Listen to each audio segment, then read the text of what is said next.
Hello, world, and welcome to Creating Light with Kelsey. We are on, I think it's part three now of bringing on another little educational bit of somatic tools. And these tools, just to be clear, these tools are to help you to reconnect to the body, which is what is mentioned in the episode.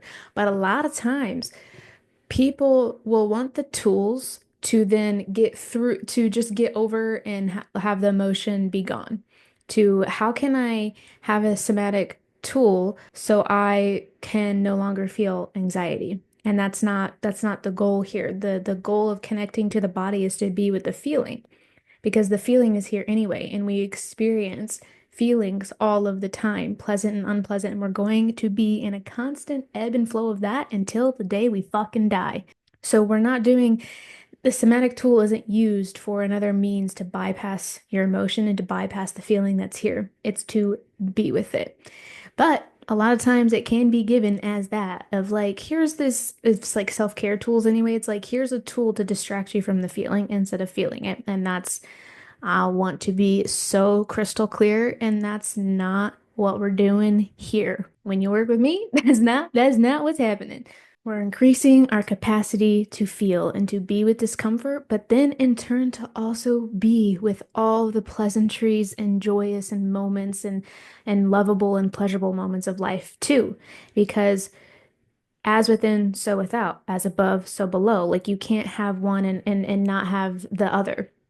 So when we choose to feel the pain and feel the discomfort and feel the grief and whatever else it may be, we are also choosing to then be open to fully receive love, joy, acceptance, forgiveness, pleasure.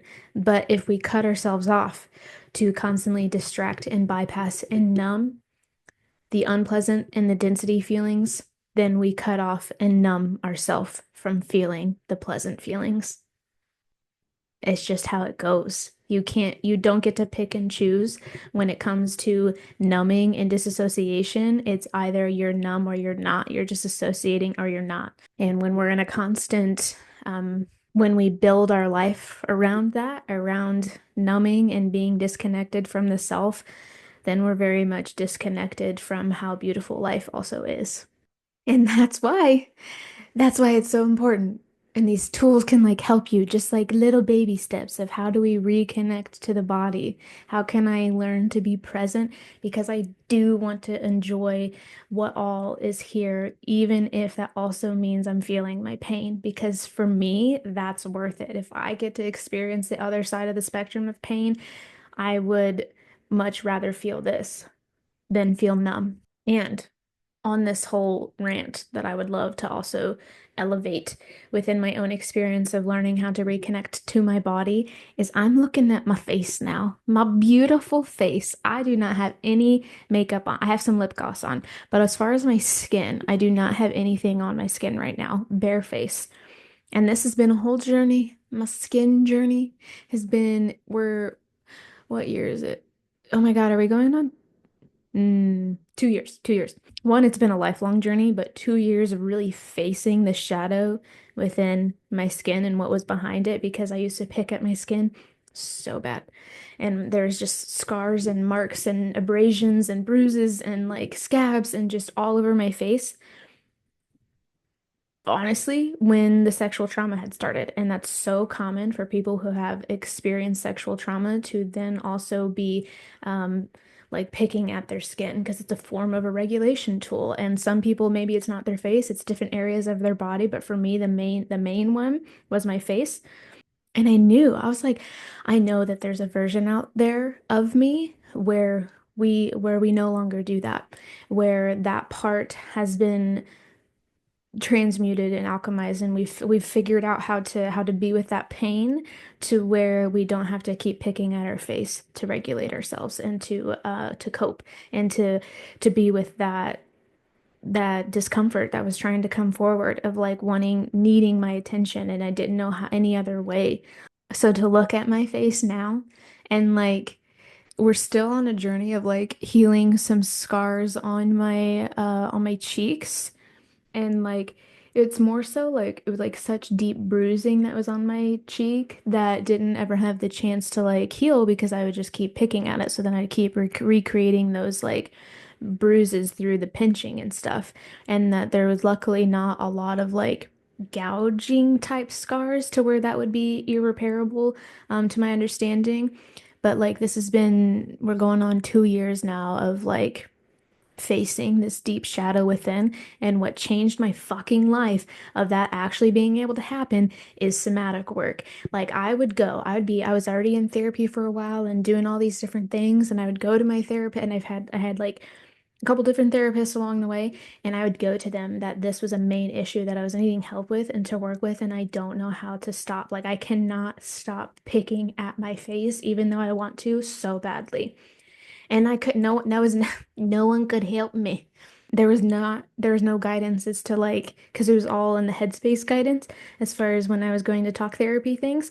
And this was a body issue. This wasn't a head issue, which other people may disagree with me because this is like technically an OCD tendency. And so here's a little controversial opinion here is that this is a body issue. This is not a mind issue. This is for me, I'm like, this is not a disorder. This is something within my body. And I know it's something my body needing attention and it's just like this capacity like as it grew to be with it and to be with discomfort and all the somatic work that I would do and became a devotional practice, the picking stopped slowly but surely over these past 2 years. And then here I am now on a fucking podcast episode showing my bare face, and there's no marks on my face. Sometimes I'll still get acne every now and then. That is okay, but I'm not picking at things that are not there. I'm not picking at my face to cope. It is just like, oh my God, reconnecting to the body through somatic movement changed my fucking life. So let's just get in. Let's go. I got three tools for you. All the episodes, we had three other tools, so we're keeping on that track. I got three more tools with you for you. Oh, fantastic. This is a fantastic segue. And the first tool is moving with discomfort. So what I was just talking about of this whole skin journey, you know how uncomfortable that was? You know how uncomfortable it was to stare at myself in the mirror and not cover up my face with makeup and to look at my skin. And especially after I even got finished picking, it's like, oh my gosh, what have I done?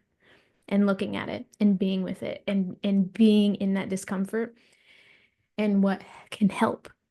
And what can help and being in that is to move with discomfort. And so instead of just we're just sitting and we're just stationary and stagnant, or even we're just trying to logic our way out of it through our mind and our self-talk and journaling, because then we're just suppressing whatever feeling is present when we're trying to logic our way out of it or reason with the feeling. Like we're not, if we're reasoning with the feeling, we're not being with the feeling. And so whenever discomfort comes up, if you catch yourself going in the mind, in the headspace, and doing a story, and we're looping, I invite you to pause when you notice that and move whenever you feel discomfort and some density coming in, just pause and move with it. It doesn't even have to be dancing, just you stretching and like physically leaning into it. It's like, oh man, I'm feeling some like a real tightness in my lower back now that I've brought awareness to that I'm uncomfortable right now. All right, lean into that. Gently lean into that and be with that discomfort and that tightness in your back. And then if you can take it further and just move. Like, I'm uncomfortable right now. Let me move my body. How does this discomfort want to move through my body? Does it want to be like I was already doing a circular motion and going in circles with my torso? Do you want to do that? Do you need to jump around? Do you need to punch the air? Do you need to punch the pillows? Do you need to sit down and move while sitting down? Do you need to lay down and just float and move your arms up in the air? What do you need?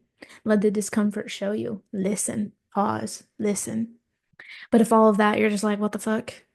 Lean into, like physically lean into it by stretching. Start there. And we know when we're feeling uncomfortable. Our body tenses, it contracts. We catch our breath. It's like, oh, those those are the moments. Those are the signals. Or that like your stomach just drops and you feel this pit in your stomach. Those are signs of discomfort. And then you get to move your body in a way once you notice that. Because a lot of times when we feel discomfort or even when we're overwhelmed or we've had a long, hard day, we go to technology. We'll turn on the TV. We'll scroll on our phone. We'll pour a glass of wine. We'll eat some junk food. Or we'll work out until we can't think anymore. That's more of a disconnective, disassociative method of working out. So it's like if you do one of those things, can you pause and then move with the discomfort in a way of freely moving your body instead? And the next tool, number two, another breath movement. And I think I've talked about this on the first one, but I want to just like specifically highlight this breath, and it's called the straw breath. And there's two different ways to do it. But first and foremost, of always remembering when we're breathing and we're pausing to slow down and elongate our breath pattern. As we breathe in, we expand our stomach outward. It's like we're blowing up this like huge balloon within our diaphragm and our lower stomach, expanding that as much as we can as we breathe in. And then as we breathe out, we feel it contract and it shrink and go back in. Again, when I say extend the breath pattern, like notice how many counts is your normal breathing. If it's like two or three, see if you can elongate it. Can you go to five or seven? And then that's what brings you back in the body. So I've mentioned that before, but it's so important to like constantly say that. And while you're doing this, then you can add in the straw breath. So one way of doing it is you breathe in through the nose and then you breathe out through the mouth and then you purse your lips. And as you're breathing out, it's like you're pushing air out of a straw. So that's why it's called the straw breath. You breathe in through the nose, out through the mouth, through pursed lips. And then the other way to reverse that is it can be in through the mouth, through pursed lips, and then out through the nose. And that's up to you on like what do you feel like you need. And then that one is like when you go in through the mouth first, obviously it's in through the mouth, so you're breathing air, but you're pursing your lips like you're sucking air in through the straw, and then you breathe out through the nose. And every time you can have your hand on your stomach too to help you feel that, to make sure you're breathing in and your stomach is expanding, because that's what we're wanting. We don't want to lift our chest and suck in as we're breathing in because that's actually creating and keeping us disembodied and disconnected from the body and creating more anxiety and dysregulation within our nervous system. Because when you think about that, like what are the times where we breathe like that, when we're sucking in and our shoulders go up? It's when we're startled. It's when we're scared. It's like that big sudden moment of like, and we breathe and everything comes in and up and we're tightened. So when we want to connect to the body, we relax the shoulders, sink into the chair or whatever you're sitting on, put the hand on the stomach, breathe in, expand the stomach, the shoulders do not move. But yeah, that is the straw breath. It's called the straw breath because you're positioning your mouth as if you were about to blow air out of a straw or you're sucking air in through a straw. And as you're doing that, notice what's happening in your body.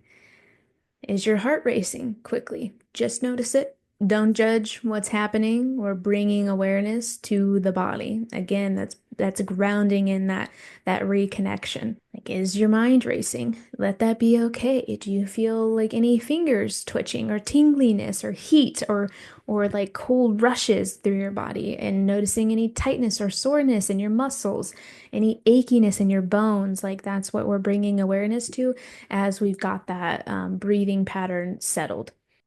And for tool number three, the last tool is another SAW method move, somatic activated healing, which is what I'm certified in.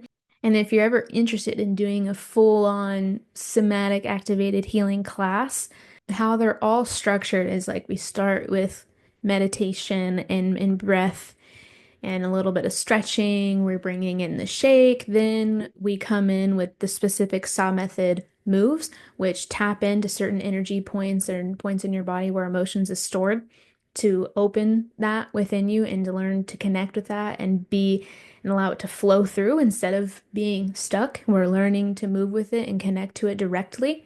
And then bringing in free movement and we come back in, closing it with a meditation and stillness. So that's like the structure of every class, and every class healing theme and the intention and the moves in the middle would be different, but the structure as far as that stays the same because then it's a very intentional beginning and end to hold a safe container in that way to be with yourself and the body. But this, you can just do one move outside of the structure of the class, and that's definitely okay. But this one you may feel compared to the other ones that I shared, this one you may feel more things stirring up. You may not. Everyone is different in their own emotional experiencing, but just letting you know this may stir more things as far as density goes, but this is a great move to practice and being with that density when you're already feeling it anyway, to let the density flow through instead of be stuck in your body. But you'll clasp your hands together, interlock them in, and you're holding a tight grip. It's like your fingers are woven together is how you hold your own hands in this particular position. And you can squeeze tight or as tight as you want to. And this is one breath through the nose and one out of the mouth, and you can relax your mouth as you breathe out. But as you breathe in, you bring your hands up and over behind your head as far as you can reach. And then, like, my hands are facing down and then my elbows are facing up. And then I breathe out through the mouth and then I fling my hands forward. And I'm keeping my hands in that grip of holding my own hands tightly the whole time. So I breathe in through the nose.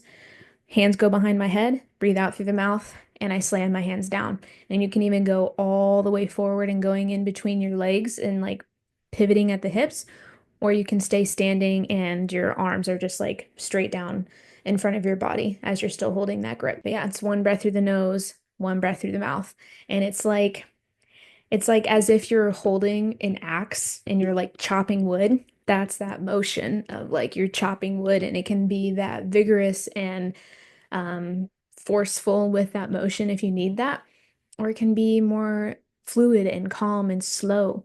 That part is where you listen to your body. You're like, what do I need right now? Like, what speed, what intensity is my body asking of me so I can be with this feeling? But yeah, there you go. There's your three quick somatic tools. And if you're doing this and you're loving this and just the somatic work in general is really calling to you and you want to explore that more within your own healing journey, just check out the show notes. I have tons of different resources of how I am of service to people. If you get on my email list, you automatically get access to free SAW method classes, and you can try that out at your own time. And there's ways to work with me one-on-one or in group containers, workshops, all of that. A lot of different ways. So check it out. And a lot of it is, always changing as far as offering goes because I'm human and we're going with the flow of life and evolution. And we follow the pulls of where I'm led to be. But thank you for listening. And remember, when we see the light in ourselves, we create light in others.